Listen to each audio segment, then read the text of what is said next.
रमता राम जपो रे प्राणी, अब तो सुन ले राम कहानी।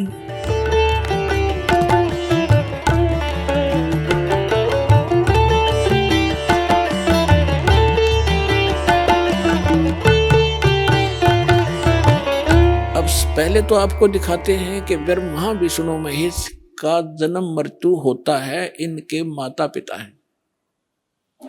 विशेषकर हिंदू धर्म कंप्लीटली इन दो देवताओं पर आश्रित है, श्री विष्णु जी और श्री शंकर जी। उसके बाद तो फिर जैसे भी हमें ज्ञान मिलता गया, बिखरता गया, कोई हनुमान पूज रहा है, कोई शेरा वाली का चिपट रहा है, कोई और काली माई का ही लगा हुआ है पूजा में, और फिर और नीचे सत्र में आगे हम खेत अपने कहीं 4 ईंट लगाई उसमें मत्था टेकन लाएंगे, या कोई मंदिर मस्जिद गुरुद्वारे बना कर वहाँ परमात्मा खोजने लगे। लेकिन मुख्य रूप से हिंदू धर्म के लोग श्रद्धालु श्री विष्णु जी और श्री शंकर जी को सुप्रीम मानकर पूजते रहे। और हमें यह बताया गया था इनके कोई माता पिता नहीं, केवल ब्रह्मा जी की मृत्यु बताते थे। आयु फिक्स थी कि 100 वर्ष की आयु होती है, फिर अपने आप पैदा हो जाता है। और ये तीनों देवता स्वयंभू हैं, ऐसी बकवाद सुना रखी थी हमारे। अब हमारे सदग्रंथ क्या बताते हैं, उनकी जीवनी क्या बताती है, उनकी इतिहास क्या बताता है, जिन सदग्रंथों को हम सच माना करते थे। देखिएगा, श्रीमद् देवी भागवत 3रा स्कंद,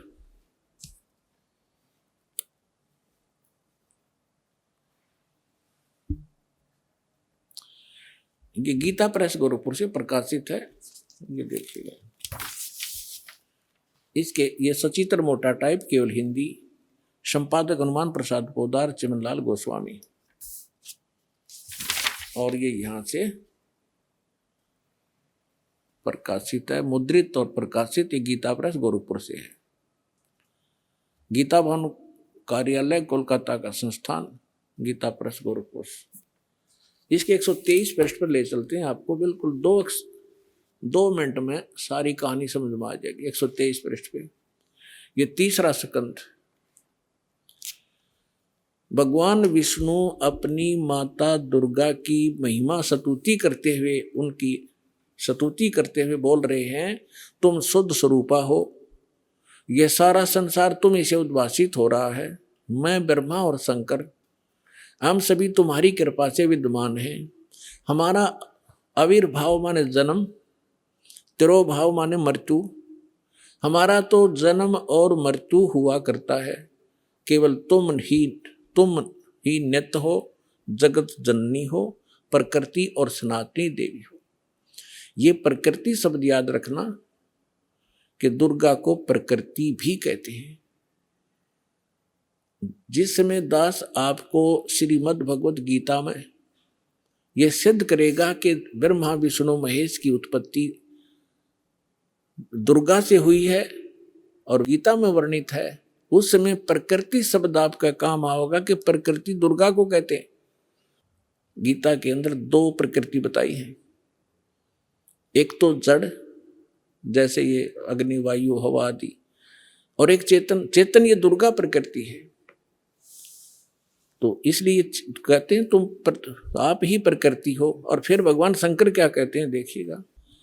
भगवान शंकर बोले, देवी यदि महाभाग विष्णु तुम्ही से प्रकट हुए हैं, उनके बाद उत्पन्न होने वाले ब्रह्मा भी तुम्हारे बालक हुए, फिर मैं तमोगुणी लीला करने वाला,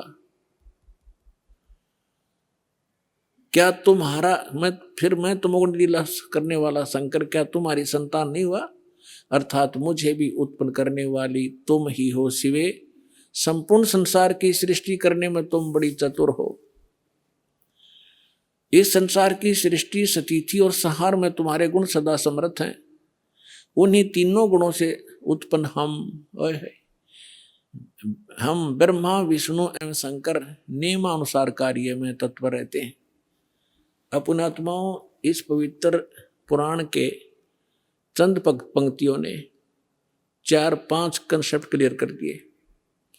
नंबर 1, ब्रह्मा विष्णु महेश की जन्म मृत्यु होती है, ये अविनाशी नहीं है। दूसरा ये कर दिया कि दुर्गा प्रकृति को कहते हैं। तीसरा ये हो गया कि प्रकृति दुर्गा इनकी माँ है। और चौथा ये हो गया कि रजगुण ब्रह्मा है, सतगुण विष्णु, तमगुण शिव जी।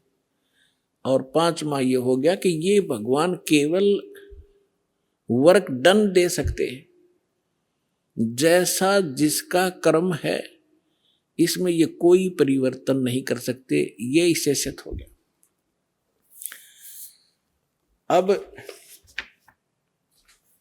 ये सिद्ध हो गया कि ब्रह्मा विष्णु महेश नासवान है। अब जो भगवान नासवान हैं और हम उनकी पूजा करते हैं तो हम भी नासवान है, क्योंकि हम वहीं जाएंगे जहां उनका लोक है। ब्रह्मा जी का उपासक ब्रह्मा जी के लोक में, विष्णु जी का उपासक विष्णु जी के लोक में, शिव जी का उपासक शिव जी के लोक में।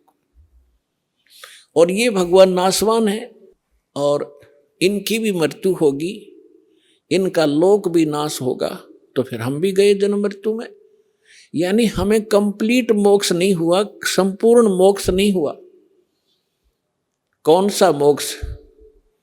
श्रीमद् भगवत गीता अध्याय नंबर 15 के श्लोक नंबर 1 से 4 में कहा है कि ये ऊपर को जड़ और नीचे को तीनों गुण रूपी शाखा वाला संसार रूपी वृक्ष है।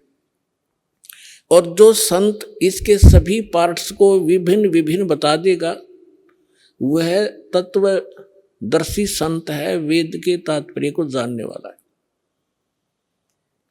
फिर बताया है कि उसके पश्चात गीता अध्याय नंबर 15 के श्लोक नंबर 4 में कहा है, जब तत्वदर्शी संत मिल जाए उसके पश्चात परमेश्वर के उस परम पद की खोज करनी चाहिए जहां जाने के बाद साधक लौटकर कभी संसार में नहीं आते।